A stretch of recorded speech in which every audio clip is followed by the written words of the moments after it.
చిన్ననాటి జ్ఞాపకాలు. చిన్ననాటి జ్ఞాపకాల్లో చాలా మాధుర్యం దాగుంటుంది కదా.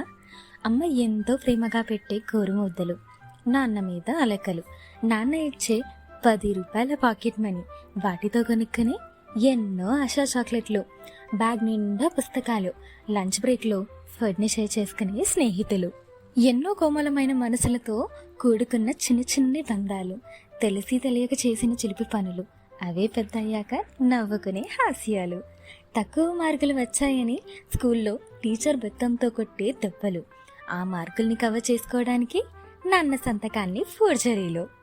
అమ్మ ఒక్కసారి అలా కోపంగా చూస్తే చాలు, ఇవాళ నాకు మూడింది అని ఫిక్స్ అయిపోయి ఊరంతా పరుగులు. ఇంటికి రాగానే బ్యాగ్ పక్కన పడేసి వెళ్ళి బయట ఆడే గల్లీ ఆటలు. ఇక స్కూల్కి సెలవు అంటే చాలు, అదే మనకి పెద్ద పండుగ.